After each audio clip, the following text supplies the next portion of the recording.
This is the Permaculture Podcast. I'm Scott Mann. Today I'm joined by Robyn Mello, a permaculture teacher and designer, as well as the singer, songwriter, and herbalist behind Edenspore. She spoke with me just a few days before this episode came out, while I'm currently self-isolating and wanting to record some new interviews. I've known Robyn for many years, going back to when we first met at a lecture given by Peter Bain in Philadelphia. And as a past guest of the show, we started the conversation before I had a chance to start recording. This episode then begins with us talking about how we're handling and thinking about the state of the world during the spreading COVID-19 pandemic. We then turn to building resilience in community and her work as a longtime permaculture practitioner working on lifestyle design.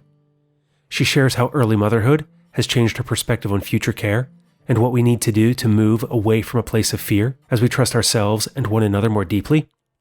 We wrap up with a message of our role as permaculture practitioners to create more resilience in our local communities. Enjoy this conversation with Robyn, and I'll join you again after. What I've been doing with my friends and family since this really started to ramp up is we've been having conversations about making sure people have food, canceling long-term travel plans. Do you have enough food to get you through 4 weeks? What's your situation with work? How's your financial situation? These are all the things that I'm so used to. And then from where I used to live, we would lose power and get either flooded in or snowed in for 7 to 10 days a year, almost every year. So we were really used to being cut off. But getting to see how that's impacting other people who don't have those kinds of experiences has been something that's really changing my perspective on the conversations that we need to be having to really build this kind of resilience. As much as as permaculture practitioners, we've talked about transition towns and community engagement. I remember Peter Bain used to talk about, do you have some food in your cabinet? Toby Hemingway talked about it's like if you're not actively growing food or good at it, then you need to make sure that you're applying that zone system to your food supply, and that starts in the home and things like that. But I don't know that with how things have been the last couple of years, and as people are getting access to community gardens and growing more, that we've had to have those kinds of conversations. This just kind of reinforces it. I feel almost a little too late.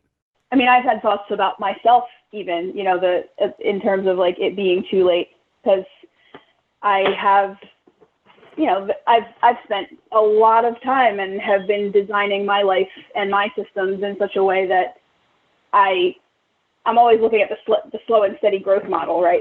One project at a time, get this thing in order, then get this thing in order, and, eventually you'll have everything you need, right? But ultimately, I think that there's a lot of people that are like, oh yeah, I've been thinking about doing these things to take care of myself and to take care of my family for years, but I put it off because I need to get a paycheck and I need to continue doing all of these things. And the hamster wheel that we're all caught up in that takes us away from actual resilience and actual self-reliance, or community self-reliance really is what I am most interested in, rather than, people thinking that they can actually do it all themselves. But yeah, I mean, the place where I'm in right now is just trying to keep my community, the network that I have access to, from panicking, and to keep on that kind of slow and steady growth model of resilience, and, giving people options of what can you do today to change your actions? What can you do tomorrow? And I still think that is valid in the time that we're in right now. All of the information that I've been trying to stay up to date on things as well as possible without becoming completely overwhelmed by all of the misinformation. But, a lot of what I've listened to and been reading seems as if this is not going to be going away anytime soon. It seems as if it may be something that is extreme in the next, few months, but this could be kind of a real shift in the way that we operate in a lot of ways. So it's a major wake-up call to a lot of people who have been ignoring the infinite numbers of symbols and messages that I believe we've been getting from the earth and from the universe for years. And that's where I wonder how these changes may become fundamental to the way that we live within our society. And it's, does air travel really bounce back from this in a meaningful way compared to something like 9/11 and those shutdowns? And needing to do a little bit of that reading myself to see what was that reaction, even though, I was in my early 20s when all that occurred, but was still kind of insulated from a lot of those actions because of where I was working and what I was doing at the time. I think that it always remains to be seen how various groups of people react to disasters. I am someone who usually looks to the environmental and ecological and social on kind of a broad scale impacts of things rather than the economic impacts of things. And I really, really want to believe that what's going on right now is viewed from an ecological lens by more people than usual. I do very much see this, this is a product of globalization. This is a product of humans believing that we have dominion over all natural systems and, frankly, playing with fire, playing with systems and situations and ecosystems that we don't understand and trying to control them and also trying to destroy them and impede upon them. And, so we're impeding upon other species' livelihoods, if you will, and destroying habitats. And, we're in this climate crisis. And also we have created these amazing global networks of, at this point, disease transmission. We've been seeing the types of things that globalization can do to our local ecosystems in more and more extreme ways for, as long as I can remember. And, I'm not very old. I haven't been a part of this kind of ecological design world for more than 10 years. But it seems to me like since I've been a part of it, we just keep getting these feedback loops over and over and over and over again that are telling us like, no, you're doing it wrong. No, you're doing it wrong. No, try again. And we keep pushing forward instead of doing like a little bit of doing any amount of reversal of our actions.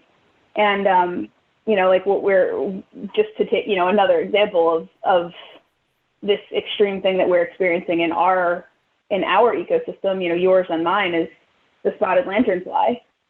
And, all of these pest insects, these insects that are considered pests that have come in and are completely taking over and destroying our forests and our food sources. That's like one part of this, right? And now we have this virus that is really putting it in people's faces in a way that they can't ignore. To me, that's a really, really, really important message. But I still think that there are a lot of ways in which this shouldn't be about hysteria. This shouldn't be about panic. This should be about like, oh, wow, yeah, look at where we are right now. What are the things that we can do to change our actions, to change our behaviors? What are the things we can do within our communities and our home ecosystems to take care of ourselves? The earth has given us all of the resources, and something that I'm extremely excited about right now, that I feel really fortunate about, is that like today is the first day of spring, and all of these medicines that I am currently running out of because I'm sending them out to people all over the region are popping out of the ground like as we speak, and that to me, that gives me chills. Like just got chills. Like we have all of the things we need at our disposal if we just like take a breath, step away from social media, step away from, thinking about what the stock market is going to do, step away maybe for a little bit from national politics and the election. There are so many things that are out of our control right now, but there are things that we can control that are literally popping out of the ground. There are like lessons, there are teachers everywhere around us. That's what I really want to be a part of, is showing people that that's actually practical. It's not woo. It's not, it's not like frivolous activity. It's like ancient. I recently interviewed Natalie Bogwalker, and we were talking a lot about these earth skills and the way that can really ground us in moments like this, just from a social and psychological perspective, to be able to do something that is meaningful and practical in the moment. And I think about how that kind of work right now can bring about a mindfulness that takes us away from that stress. Not that it gives us something that, is an escapist activity, but is something that can add value to our lives while we're going through all of this, while giving us a pause from all the stress and the constant influx of ideas and information that come within this just-in-time world with a 24-hour news cycle. It's really important to stay informed. I don't think that people should be escaping from any sort of scenarios that we might be facing right now, because we need to be informed about what scientists and policymakers are discovering and pushing through in the government and in the medical system in this particular virus scenario that we're in. But I entirely agree that stepping away and taking breaks, sometimes that are days long, is also really, really important for our mental health. I think that something that I've been thinking about a lot and hearing from other people in my world is just the mental health effects of what happens to people who need to stay home, who aren't used to staying home. I work from home, and I have designed my life in such a way where I've done the vast majority of my professional work from home for probably 6 or 7 years now. I am very home-bodied and home-oriented. So this isn't affecting me in a psychological way in the way that I think it is many, many other people who are used to going to an office every day, or who are used to, going to a store to shop every day, or, people who rely on air travel, to do their work. And I feel really very deeply for those people. I feel very deeply for their mental states, and I have concern for, people living in close quarters with one another who also aren't used to doing that. If people are in a relationship and they're used to leaving their homes every day and working and then coming home, and they only have maybe a few hours a day with their partner or with their family, that's very, very different than, you need to stay home for 2 weeks and you can't leave your house or arguably longer. I do have concerns about the sorts of things that are going to go on in people's lives psychologically, and the things that are going to go on in relationship dynamics. And I have put a huge amount of time and effort into my own community building and my own relationship building and communication growth in communication, in order to make sure that isn't any part of my reality. And I think that people are really going to need to I just really hope that people understand that they can go outside and they can take walks. And I hope that people learn the incredible value of taking deep breaths when they feel stress or anger. I really hope that people use the internet to look up communication strategies and learn reflective listening techniques and read articles about nonviolent communication and reach out to the proper hotline resources if necessary, if things really get out of control in their lives. I think that we're all going to be, many people are going to be faced with completely new realities right now. But all of the things are out there. All of the answers and the things that we need, I truly believe, are out there. As someone who describes themselves as an introverted extrovert, I'm very used to having a lot of time by myself at home. And that's kind of become a space that's been both my workspace and a sanctuary. But much of my socialization occurs outside the home around people, and spending time with my children, going to friends' houses, going to events, meeting folks for dinner. And so that kind of a shift, I'm just thankful that I'm used to communicating with people in a lot of different ways through phone calls and text messages and, dropping notes on social media and things like that, so that I can still keep a lot of that contact. But that was one of the first mind shift changes that was required when I found out that I would have to self-isolate out of respect for the people around me, was putting together a plan then for what does my life look like for potentially the next 2 weeks. Yeah, I think that's a great idea. And that's where I just think that when it comes to permaculture as a system of design, we have all of these principles that lead to strategies that help us develop techniques that are the kinds of things that we can be applying in the moment, like this. You've talked about creating a life and a lifestyle over the last 5, 6, 7 years about being able to work from home, about building up your community network so that you can still be in touch with people. For you over these past couple of years, as we think about these slow and small solutions moving forward, like what are examples from your life as a long-term serious permaculture practitioner that you feel people can take away in these kinds of moments to develop these kinds of changes where they are, even in the midst of a crisis, whether it's a long-term ongoing pandemic or just a short-term natural disaster? I'm currently trying to frame my answer in a way that is helpful for people who live in who have all sorts of different living situations. And I'm going to start with my current living situation, and then I want to maybe talk a little bit about like urban scenarios and a little bit more.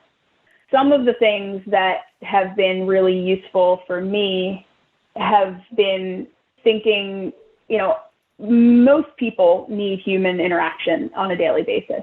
We are social creatures. And I think that putting yourself in a place in which you are able to be around your most loved humans is very, very important.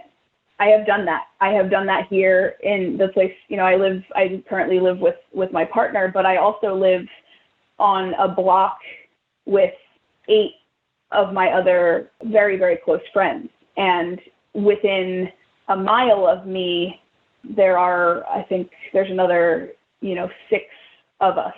And that's been very intentional over time is, trying to move into places close to each other in the suburbs near Philadelphia, so we can be near public transportation, near an urban hub. Peter Bain calls that city country singers in his pattern language, which I have learned a lot from, especially recently in revisiting his book. I think about all of the little things on a daily basis that I can improve to reduce waste. I think that, moving away from the human social sphere, moving towards, the ecological sphere and also economic, is to design everything that you are doing in such a way that you can use every part of everything. Finding use in resources that other people consider trash. So, on the food side, perhaps that's going to your local grocery store and, making friends with the produce people and seeing if you can figure out a way to get food donations or, get the food before it goes bad, before it goes in the trash. In this sort of scenario where we are right now, as people are kind of hoarding resources in grocery stores, I'm hoping that doesn't continue, but we really don't know. It's really, really important to look up, how to use all of the pieces of all of the things that you're buying from the grocery store, and maybe get familiar with some new vegetables and fruits that you've never eaten that other people aren't buying. My local grocery stores are pretty empty right now. Something that's really great for health in this moment is, and always, but especially, right now and in the symptoms that many people are going to start feeling, is making bone broth. I have been making crock pots of, all of the bones from the chickens and my pork bones and my beef bones and all of my vegetable scraps that otherwise, we're not consuming. Onion skins, garlic skins, ends of the sweet potatoes, the ginger skin, all of these things, stem butts of shiitake mushrooms that are too hard to eat. They all go into this pot and create this amazing broth of, that's antimicrobial, antibacterial, immune boosting, and delicious. I think everyone should be consuming bone broth. I think in terms of city living, what are some of the slow, steady things that people can do? I really think that it continues to go back to community and working with your immediate neighbors to figure out how to take control of your immediate environment. The city that I am most familiar with and the area that I'm most familiar with is North Philadelphia. And in North Philadelphia, there is so much open space that isn't being used because it's not public. It's private, it's fenced in, but it's green space.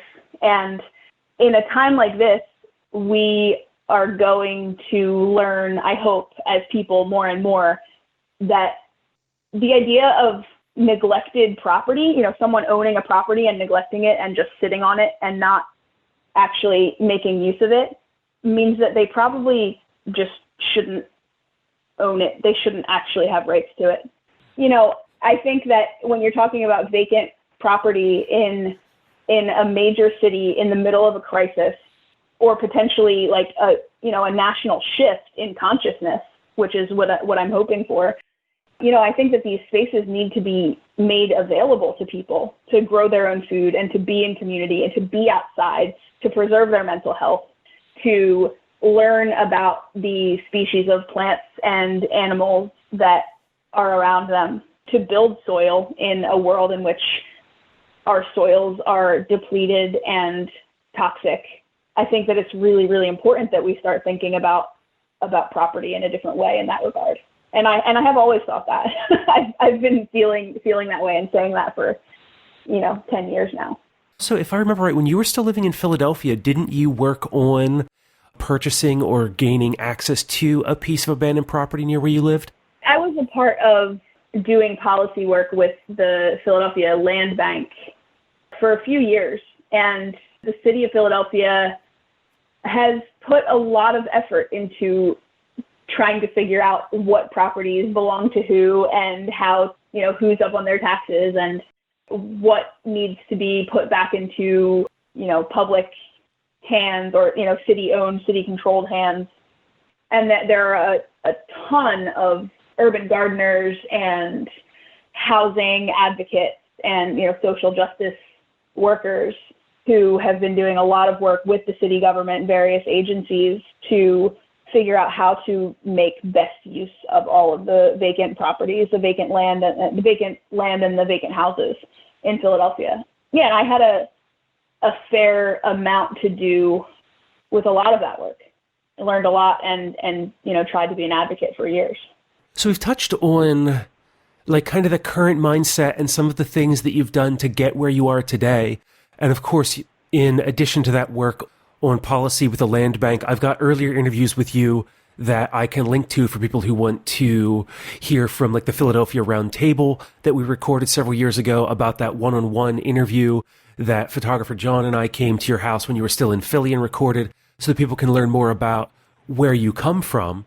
But what other kind of work are you engaged in right now on the ground with where you are? It sounds like you've been doing, a lot of lifestyle design. I know you're doing a lot of education as well, including here in central Pennsylvania with some of our shared friends, Ben Weiss, Wilson Alvarez, and others. What does your world of permaculture look like now that you've been doing this for a while? And where are you really finding your niche in this community? It's a great question. I feel as if I am always doing a lot. And one of the things that also feels really great about that and the life design that I keep alluding to is that I am always very busy, but everything I do also really feels beneficial to the whole of my life and my community. And I get feedback about that in various ways all the time. So some of the things, I guess, from, kind of a micro to a macro in my life that I'm working on, one of the biggest things is that I'm a new mom. I have an 8-month-old daughter, and motherhood is unbelievable and also takes an extreme amount of time. Anyone will tell you that. Having a child and, going through pregnancy and now going through early motherhood has put everything in a perspective of just how important every action I take actually is, not just for the immediate day-to-day, but for our future, for my daughter's future, for the future of all children and grandchildren. It really has hit this new, future care, earth care, people care, fair share, future care are just constantly, rolling around in my head. And a lot of that is because of this life that I am 100% responsible for, and, seeing life through her eyes, and also, trying to be the best possible role model and someone who can leave a much better future for her and her generation. So that is kind of like painting or coloring all of the things that I'm doing otherwise. And in my little community that I have here in suburban South Jersey, we, as a group of currently 8 people, are sharing chickens. We have 13 laying hens, and we share responsibilities in caring for them. We share responsibilities in paying for their care and paying for the coop that we constructed as much as possible out of repurposed materials. That's been like a really great experiment for what sorts of things could we do in the future to share costs and share resources and, dole out essentially responsibilities that we all need in order to live, healthier, happier, more ecologically friendly lives. I feel like most things that I do in my day-to-day are things that I could teach other people about, and that I often do teach other people about in my permaculture courses, in my social media presence, in my one-off subject workshops, composting, how to keep a good compost pile, how to construct and care adequately for a composting toilet system, how to transform urban soils or my current, super sandy South Jersey pine barren soil into fertile soil for growing fruits and vegetables. What types of weeds are growing in my space that are beneficial to me or the non-human creatures in my surroundings. These are things that go, like I said earlier, food waste, how to minimize food waste is something that, is just consistently rolling around in my head and in my daily actions and the kind of circuits that I take throughout my day. You asked the question about my niche, and I've been thinking really deeply about that word recently because my macro life is in a place where currently I'm trying to figure out how to move a lot of my professional life onto the internet. I've spent most of my life trying to do things in person, trying to do a lot of, I do a lot of traveling to get to people, to teach them in person and to do live demonstrations. And having a daughter now and being here with her so much, I've really wanted to try to design a website and online teaching and, YouTube channel and have an online store for all of my herbal medicines and all of that. As a result of that, I have been diving pretty deeply into a lovely online community simply called Permaculture Women that I feel somewhat silly that I didn't know about until just a few months ago. But the Permaculture Women online community and the woman who kind of started that ball rolling and who has been keeping it up, Heather Jo Flores, is one of the more, it's possibly the most supportive online community I have ever seen. It has restored my hope in humanity as far as the internet and social media are concerned. And I have been learning and, connecting with women in permaculture all over the world for just a couple of months. And it's opened up opportunities that I have wanted, that I have been saying I want. And, lo and behold, ask and you shall receive. I've been a part of a beta class with this Permaculture Women Guild about finding your niche and specifically about finding your web niche, your online presence niche for website design conversation. And I've been diving really deep into the back end and the front end and the content creation of what feels really, really important to get out to the world right now, that other people don't seem to be doing. So all of that being said, my niche has been revealing itself in this, what I keep alluding to, saying, slow and steady. This slow and steady build, the slow and steady resilience is something that I have really, really been meditating on. And I think that it is something that I really need to move forward with in terms of teaching people how to build their own slow and steady resilience through the examples that the things that I've done in the past decade of my life to get to the place where I am now, which is, arguably consistently living my dream reality. So that slow and steady resilience is something I'm going to be building on.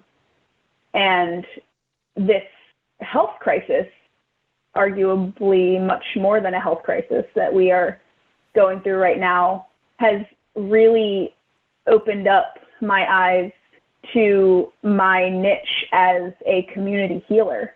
I don't use this word lightly, as a community witch. I have, in the last few days, received so many requests from people, so many questions from people who are like, hey, you know about plants, you know about mushrooms, you know about body systems, help me. Like, what do I need? Tell me whatever herbs you possibly can throw at me. Teach me about how I can protect my respiratory system. Teach me about how I can stop having panic attacks. Teach me about how I can protect my 85-year-old mother from this disaster. All sorts of questions that I have, as an herbalist, I consider myself an herbalist, but I have been very careful about putting myself out there as one, because I feel that there are a lot of people out there who I feel, can do it better. I've been realizing for a while now, and especially the last few days, that I do have the answers. I know all this stuff. I know the plants and the mushrooms that I work with very intimately. I've been consuming them and making medicine with them and communing with them and visiting them and growing them and stewarding their wild spaces for years. And I believe that this is a time in which people are going to be awakened to their value. And in my community, in my little eco-region, I have the medicines that people need. I think that there are community witches all over this nation that are going to come out of the woodwork that also know their plants and their mushrooms in their eco-regions and have been stewarding and consuming and communing with and growing the things that their communities and their eco-regions need. And that is so powerful. It's a power and a responsibility that I feel very, very strongly is necessary in having integrity and moving forward with sharing that knowledge in a way in which people can heal themselves and be a little bit more aware of, taking care of themselves and their immediate surroundings and their immediate communities. It's interesting that you use that language because it's something that I've been revisiting recently and thinking about how in so many communities we have these guides and stewards. We have all of these wizards and witches and wise women who have this knowledge of the land, of our foragers and our herbalists and our storytellers, and these members of our community that are really integral to our overall health, both from the lessons that they can teach us about who we are as people, as well as those moments of medicine and immediate care that I think has been missing from part of that conversation, is looking for those people and recognizing them, that there's more to the world that we live in than just one particular specialty, that our niche can be very broad and touch on many things to be this more well-rounded human being that has knowledge that is valuable to the people around them. And I think just, looking for those people and also tapping into that meaning within ourselves about those things that we can share with others to draw the best out of them and in return see that reflected in ourselves? What I hope in this time is that every person takes some time to really sit with themselves and thinks about the person that they really want to be. What are the roles that we play in our communities? What are the roles that we don't play, but we really wish we could play and that we feel very strongly about? I think that everyone has innate power and innate capabilities that those around them do not have, that are complementary. And we have forgotten that. We have many people have given all of their power away. And when we're faced with a crisis situation, many people start feeling really badly for themselves because of the things that they haven't done or the things that they are not doing. And I think that rather than having that mindset, this is a time for people to wake up from that sort of self-doubt and step into their power, step into their roles in community to take care of themselves and their families and their communities and this planet that is like screaming at us, like loudly, so loudly, and yet we're still not hearing it because we're afraid. I've been listening to this book called Sapiens, and I haven't finished it yet, so I don't have like an overall feel on the entirety, but something that I've been thinking about that is in the beginning of the book is that humans as a species evolved originally as a species in the middle of the food chain. And over time, as we have evolved, bigger brains and created all of these tools and weapons and technology to put ourselves at the top of the food chain, we no longer have any, megafauna predators in the same way, that we used to, but our brains and I believe our like nervous systems have not evolved past being in the middle of the food chain. So I'm interpreting all of this to be that we are predator species that thinks that we're in the middle of the food chain, and we think that we are always potential prey. We are always afraid. We are always thinking that something is going to be coming around the corner that's going to eat us or kill our families or steal all of our stuff. And I think that that's not particularly, or maybe I should say that has not been the reality, except, in a self-imposed human-to-human kind of way. And I think that we're in a place right now where if that continues to take over as it has, we're going to keep running ourselves into the ground. And this is a time where, people have been saying it for a really long time that, we have to get it right. We have to get it right. But I really believe that if we don't stop acting fully influenced by fear and anxiety and scarcity, if we don't stop doing that, we are not going to last as a species on this planet very much longer. And that feels extremely important. We need, as a species, we need to understand that the things that we put our energy into and the thoughts that we project into the world, the words that we project, the actions that we project, become reality. And if we can shift our mindsets, truly, like I know that this is getting into like a woo area, and I want very, very much for it to be taken seriously because I see it all around me. I've been watching this for as long as I can remember, and I think other people can agree. We are creating this horror show, 100%. But I believe that as a species, we absolutely have the ability to move towards positive, solutions-based dream scenarios in which we actually care for each other and care for the planet and make use of all the resources that are at our disposal. And we turn this around. I really, really think we can do it. And that's, that is permaculture language. I am a permaculture designer because that is my mindset, and permaculture has just been the best possible, professional language that I've been able to find.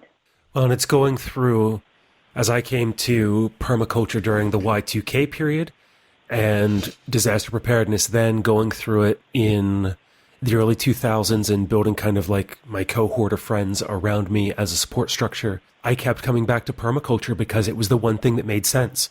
It was laid out in a way that was ordered and structured and was directly applicable.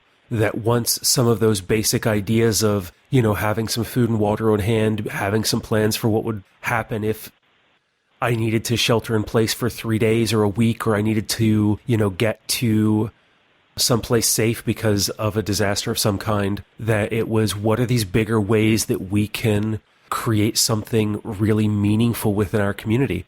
And this is just the space that I kept getting drawn back to. And I think that there's still a lot of places for us to explore as practitioners that we're still only just beginning to have these conversations.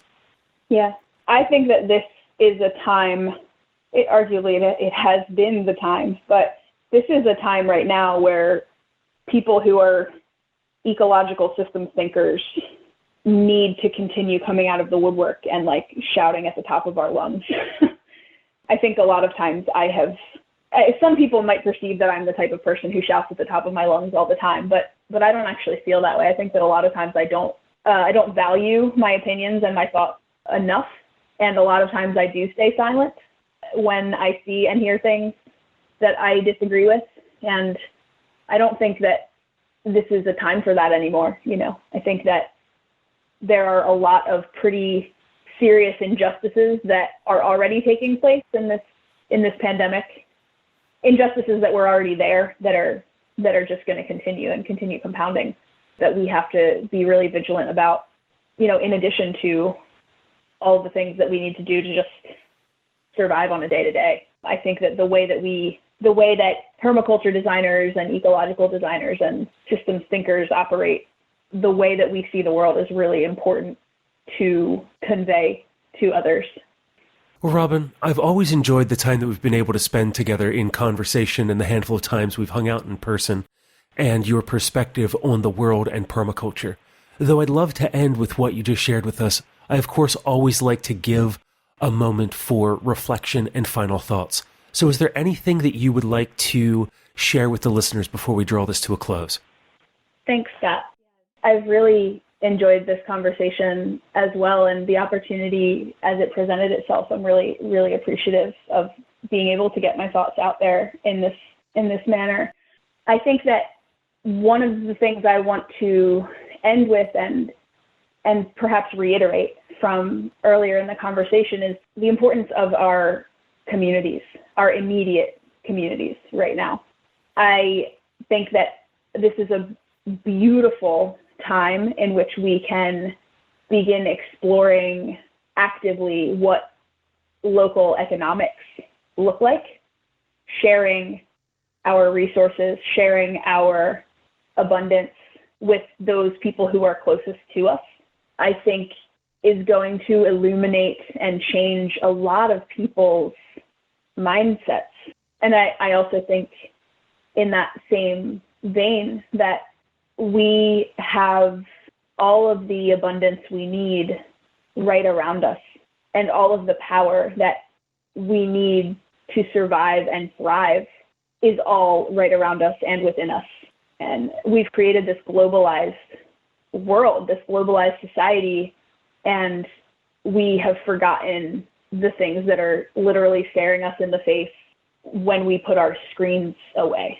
Walking away from our screens, walking away from our reliance on big corporations and big government and these things that I am seeing are capable of collapse with a sneeze and a cough in their general direction, is showing us just how important it is to actually see what's right in front of us, and that we have it all here.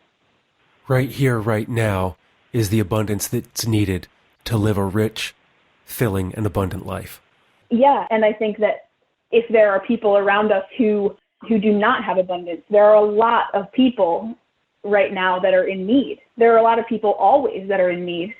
But I believe that our communities as a whole have the ability to share so that others are not in need. Which goes back to what you were saying earlier about overcoming that feeling of fear and panic and being able to operate from a place where we can be calm and active in the world rather than having to react to it. Exactly. Thank you, Robyn, so much for taking this time and the short call for an interview since I'm shut in currently and having this conversation. I really appreciate it. And just for you being a voice here in the world and having such a beautiful perspective on what we can do to make a difference for ourselves, our community, and the world around us. So thank you for joining me today. Absolutely. Thank you so much, Scott. I hope that you take care of yourself and that you're able to get out of the house really soon. That was Robyn Mello. You can find her at Edenspore.com, and I've included links to that site, as well as her email address, Facebook page, Instagram, Bandcamp, and new blog in the resource section of the show notes. Also check out her Etsy page, where you can find her herbal remedies and more. Today, I'm going to forgo the usual lessons learned recap for the episode and say this. I don't know what the future holds. I don't know how hard it will be, but we're going to make it through this. Working together, we can make that even easier.